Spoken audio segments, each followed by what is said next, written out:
ಆತ್ಮೀಯ ವಿದ್ಯಾರ್ಥಿಗಳೇ, ತಮಗೆಲ್ಲರಿಗೂ ಕೂಡ ರಾಣಿ ಚೆನ್ನಮ್ಮ ವಿಶ್ವವಿದ್ಯಾಲಯದ BCom 5ನೇ ತರಗತಿಯ ಸಣ್ಣ ವ್ಯವಹಾರ ಮತ್ತು ಆರ್ಥಿಕ ಅಭಿವೃದ್ಧಿ ಆನ್ಲೈನ್ ತರಗತಿಗೆ ಆತ್ಮೀಯವಾದ ಸ್ವಾಗತ. ನಾನು ಶ್ರೀ ವಿಜಯಕುಮಾರ್ ಮಲ್ಲಿಕಾರ್ಜುನ ಮಠ್, ಅರ್ಥಶಾಸ್ತ್ರದ ಸಹಾಯಕ ಪ್ರಾಧ್ಯಾಪಕ. ವಿದ್ಯಾರ್ಥಿಗಳೇ, ನಾವಿಂದು ಸಣ್ಣ ವ್ಯವಹಾರ ಮತ್ತು ಆರ್ಥಿಕ ಅಭಿವೃದ್ಧಿಯ 13ನೇ ಸೆಷನ್ ನ ಕುರಿತು ಇವತ್ತು ನಾವು ಚರ್ಚೆ ಮಾಡೋಣ.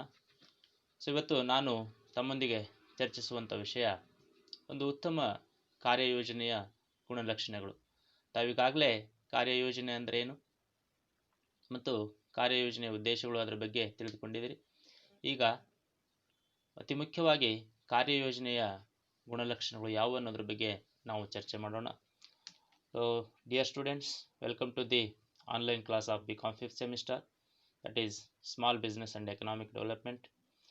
I am going to discuss about the characteristics of good project in today's session. This is 13th session of second unit. Friends, a good project must have the well-defined objective. So one of the most important characteristics of a good project is it must have well-defined objective. The objectives gives the clear shows the path for the entrepreneur to in which direction he has to move. So the objectives are very most important. So the objectives must be clearly defined, and an entrepreneur who is going to start a new business or who is going to undertake the project must have the clear idea and knowledge of the objectives of his project. ಆತ್ಮೀಯ ವಿದ್ಯಾರ್ಥಿಗಳೇ, ಯಾವುದೇ ಒಬ್ಬ ಉದ್ದಿಮೆದಾರ ಕಾರ್ಯಯೋಜನೆಯನ್ನು ಪ್ರಾರಂಭ ಮಾಡಬೇಕಾದ್ರೆ ಆ ಕಾರ್ಯಯೋಜನೆಯು ನಿರ್ದಿಷ್ಟವಾದಂಥ ಉದ್ದೇಶಗಳನ್ನು ಹೊಂದಿರಬೇಕು. ಅಂದರೆ ಕಾರ್ಯಯೋಜನೆಯನ್ನು ಪ್ರಾರಂಭಿಸೋದಕ್ಕಿಂತ ಮುಂಚೆ ಅದು ನಿರ್ದಿಷ್ಟವಾಗಿ ಮತ್ತು ಸ್ಪಷ್ಟವಾಗಿ ವ್ಯಕ್ತಪಡಿಸಿರುವಂಥ ಉದ್ದೇಶಗಳನ್ನು ಹೊಂದಿರಬೇಕು. ಯಾಕಂದರೆ ಉದ್ದೇಶಗಳು ಉದ್ದಿಮೆದಾರನಿಗೆ ತನ್ನ ಉದ್ದಿಮೆಯನ್ನು ನಿರ್ದಿಷ್ಟ ಗುರಿಯತ್ತ ತೆಗೆದುಕೊಂಡು ಹೋಗೋದಕ್ಕೆ ದಾರಿಯನ್ನು ತೋರಿಸುವಂಥವಾಗಿರ್ತವೆ. ಹಾಗಾಗಿ ಒಬ್ಬ ಯಶಸ್ವಿ ಉದ್ದಿಮೆದಾರ ತನ್ನ ಕಾರ್ಯಯೋಜನೆಯನ್ನು ಯಶಸ್ವಿಯಾಗಿ ಪೂರ್ಣಗೊಳಿಸಬೇಕಾದ್ರೆ ಪೂರ್ವ ನಿಗದಿತದಲ್ಲಿ ಉದ್ದೇಶಗಳನ್ನು ಸ್ಪಷ್ಟಪಡಿಸಿಕೊಂಡಿರಬೇಕು. ಮತ್ತೊಂದು ಪ್ರಮುಖವಾದಂಥ ಲಕ್ಷಣ ಅಂತಂದರೆ ಯುನಿಕ್ನೆಸ್, ಅಂದರೆ ವಿಶಿಷ್ಟತೆ. ಸೊ ಯಾವುದೇ ಒಂದು ಕಾರ್ಯಯೋಜನೆ ಬೇರೊಬ್ಬರ ಅಥವಾ ಬೇರೆ ಕಾರ್ಯಯೋಜನೆಗಿಂತ ಅದು ವಿಶಿಷ್ಟವಾಗಿರಬೇಕು. ಸಾಮಾನ್ಯವಾದಂಥ ಗುಣಲಕ್ಷಣಗಳ ಜೊತೆಗೆ ಅದು ಬೇರೆ ಕಾರ್ಯಯೋಜನೆಗಿಂತ ಒಂದು ವಿಶಿಷ್ಟತೆಯನ್ನು ಹೊಂದಿರಬೇಕಾಗಿರ್ತದೆ. ಅಂದರೆ ಆ ಕಾರ್ಯಯೋಜನೆಯನ್ನು ಜಾರಿಗೊಳಿಸೋದಾಗಿರ್ಬೋದು ಅಥವಾ ಕಾರ್ಯಯೋಜನೆಯ ವಿನ್ಯಾಸ ಆಗಿರ್ಬೋದು, ಹೀಗೆ ಹಲವಾರು ರೀತಿಯಲ್ಲಿ ಅದು ಬೇರೊಂದು ಕಾರ್ಯಯೋಜನೆಗಿಂತ ವಿಶೇಷವಾಗಿರಬೇಕು ಅನ್ನೋದು ಇದರ ಒಂದು ತಾತ್ಪರ್ಯ.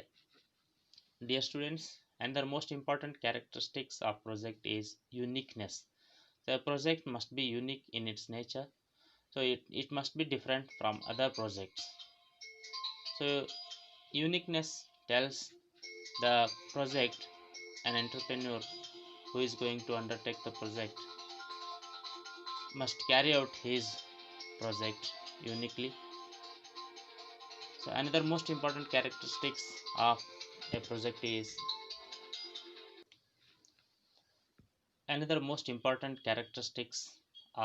good project is teamwork. So any project cannot be implemented without the full support of the team members. So entrepreneur must take into confidence the other members of his team. So it is a teamwork which brings success in the project. So teamwork is the another important characteristics. ಆತ್ಮೀಯ ವಿದ್ಯಾರ್ಥಿಗಳೇ, ಯಾವುದೇ ಒಂದು ಕಾರ್ಯಯೋಜನೆಯನ್ನು ಯಶಸ್ವಿಯಾಗಿ ನಾವು ಪೂರ್ಣಗೊಳಿಸಬೇಕಾದ್ರೆ ಆ ಕಾರ್ಯಯೋಜನೆಯ ಭಾಗಿಯಾದಂಥ ಎಲ್ಲ ಸದಸ್ಯರ, ತಜ್ಞರ, ಕೆಲಸಗಾರರ ಸಹಾಯ ಮತ್ತು ಸಹಕಾರ ಅತ್ಯಂತ ಅವಶ್ಯಕವಾಗಿರ್ತದೆ. ಸೊ ಆದ್ದರಿಂದ ಈ ಪ್ರಾಜೆಕ್ಟ್ ಅನ್ನೋದು ಒಂದು ತಂಡದ ಕಾರ್ಯವಾಗಿರ್ತದೆ. ಯಾವುದೇ ಒಬ್ಬ ವ್ಯಕ್ತಿ ಇದನ್ನು ಸಂಪೂರ್ಣವಾಗಿ ಮಾಡಿ ಮುಗಿಸೋದಕ್ಕೆ ಸಾಧ್ಯವಾಗುವುದಿಲ್ಲ. So team work is the important characteristics of A good project. Another most important characteristics of a good project is life cycle. So a project must follow the different phases. It must go through the different phases. The life cycle is uh, a life cycle goes into four phases. First, initiation, uh, then execution, then initiation, planning, execution, and closing. So there are mainly 4 or 5 steps through which a project must be carried out. So it must have the characteristics of life cycle. ಆತ್ಮೀಯ ವಿದ್ಯಾರ್ಥಿಗಳೇ, ಯಾವುದೇ ಒಂದು ಕಾರ್ಯಯೋಜನೆ ನಿರ್ದಿಷ್ಟಪಡಿಸಿದಂಥ ಹಂತಗಳನ್ನು ದಾಟ್ಕೊಂಡು ಹೋಗಬೇಕಾಗ್ತದೆ. ಅಂದರೆ ಇದಕ್ಕೆ ಜೀವನ ಚಕ್ರ ಅಂಥೇಳಿ ನಾವು ಕರಿತೇವೆ. ಸೊ ಯಾವುದೇ ಒಂದು ಕಾರ್ಯಯೋಜನೆ ಅದು ನಿರ್ದಿಷ್ಟಪಡಿಸಿದಂಥ ಹಂತಗಳನ್ನು ದಾಟ್ಕೊಂಡು ಹೋಗಬೇಕಾಗ್ತದೆ. ಪ್ರಾರಂಭ, ವಿನ್ಯಾಸ, ಕಾರ್ಯಗತಗೊಳಿಸುವುದು ಮತ್ತು ಕೊನೆಯದಾಗಿ ಮುಕ್ತಾಯ. ಈ ರೀತಿ ವಿವಿಧ ಹಂತಗಳನ್ನು ದಾಟ್ಕೊಂಡು ಕಾರ್ಯಯೋಜನೆ ಹೋಗಬೇಕಾಗ್ತದೆ. Then comes another most important characteristics of a good project is risk and uncertainty. So any project must